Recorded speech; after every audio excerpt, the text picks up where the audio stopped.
Living in Toronto, I see the world every day. Different languages on the sidewalks, different cultures woven into the fabric of the city. I live here.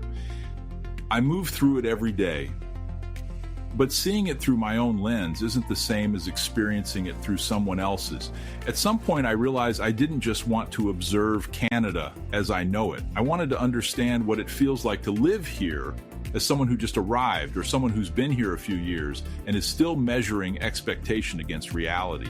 I wanted to see this country the way they see it. As the editor and chief creative force behind The Canadianist, and as the leader of the United Canadian Centrists, I can't just rely on headlines or polling data. If I'm going to speak about this country, propose ideas, advocate for a direction forward, those ideas need to be grounded in real conversations with real people.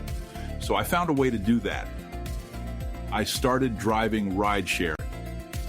Every shift, I meet people from different parts of the world. It's rare to get back-to-back passengers from the same country. In 15 minutes, you get a window into another culture, another journey, another set of expectations about what Canada was supposed to be. And what I'm seeing isn't some fringe experience. This diaspora is Canada. This is the new Canadiana forming in real time. Out of those conversations, I created this series. Some names are changed. All of the conversations are genuine, spoken between two people sharing a short stretch of road. Let me tell you about three of them. The first was a millennial social worker from Singapore. She came here wanting to experience 4 seasons to see what life was like in a country that had always been portrayed back home as orderly, prosperous, and first world. But when she goes downtown, what stands out to her isn't opportunity, it's homelessness, it's open drug use, it's garbage on the streets. She told me that where she comes from, if someone is visibly in distress, especially at that level, authorities intervene quickly.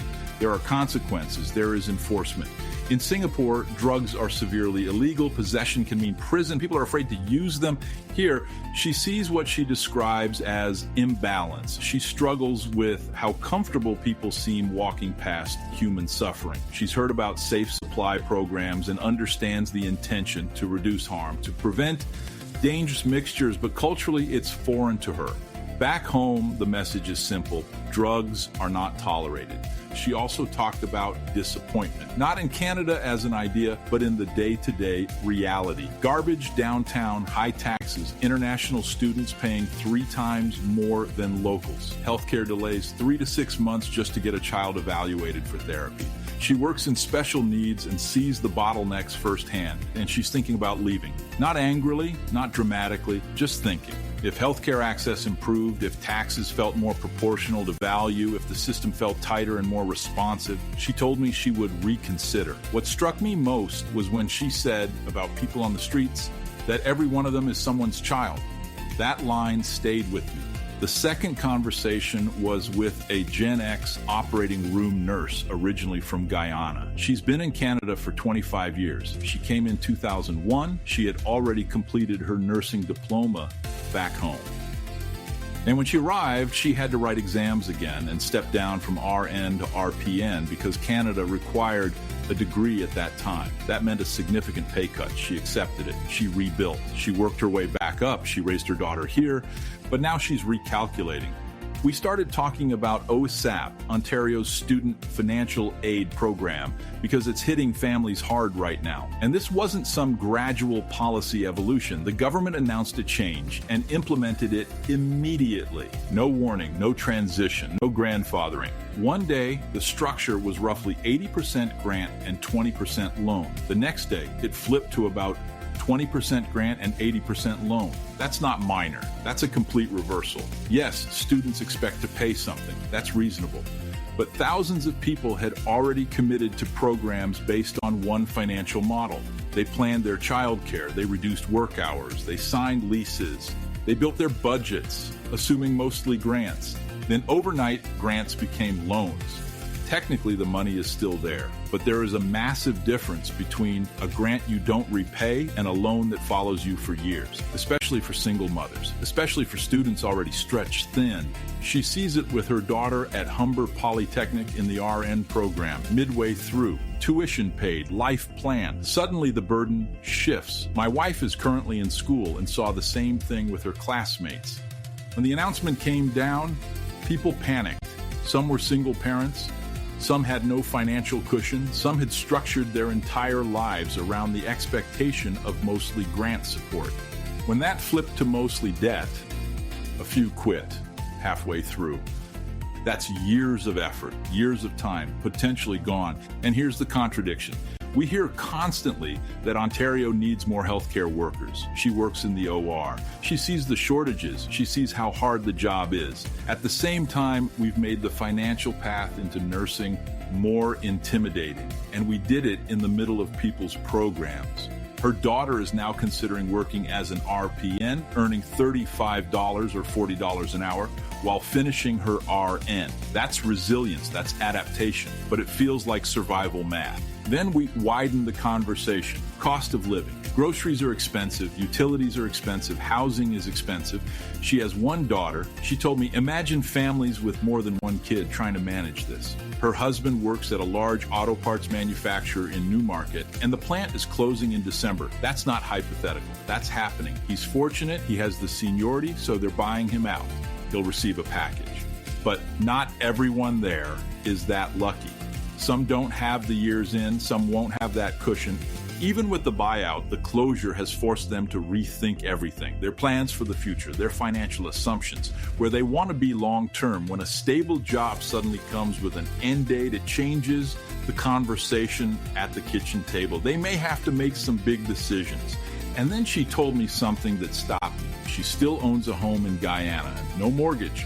No property tax like here, lower bills, lower daily expenses, better weather. If she sold her home here and went back, they could live comfortably. After 25 years in Canada, that's a serious calculation.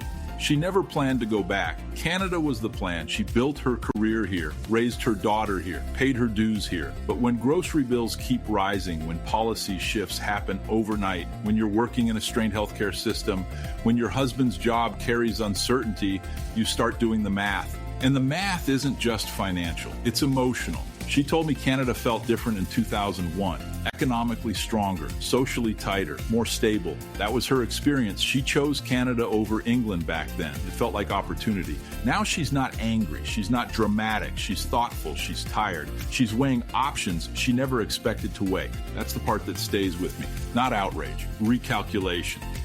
Then I spoke with a 28-year-old office professional who was born in Shanghai and moved here when she was 5. She's firmly Gen Z, works in finance, still lives at home. She told me she's privileged to have that option because if she had to rent or buy on her own, she'd need support, either a partner or family.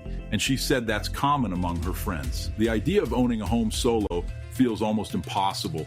When I told her my first house in my 20s was under $100,000, she just shook her head. It's a different world. She's also navigating something my generation never had to. Artificial intelligence reshaping white-collar work in real time. Her company has had layoffs, budget cuts, AI tools creeping in, marketing language shifting to emphasize being more human.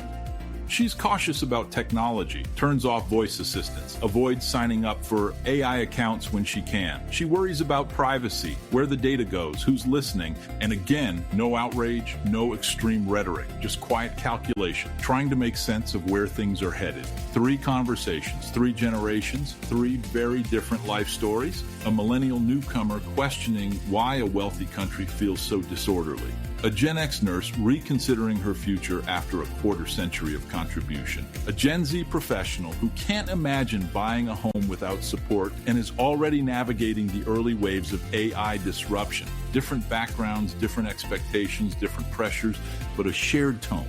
They didn't sound radical, they didn't sound extreme, they didn't sound angry, they sounded thoughtful, they sounded tired, they sounded like people who still love Canada, still believe in it, but feel something shifting under their feet. Not outrage, not revolution, a quiet reassessment. That's what I'm hearing across the windshield, 15 minutes at a time. This is the new Canadiana.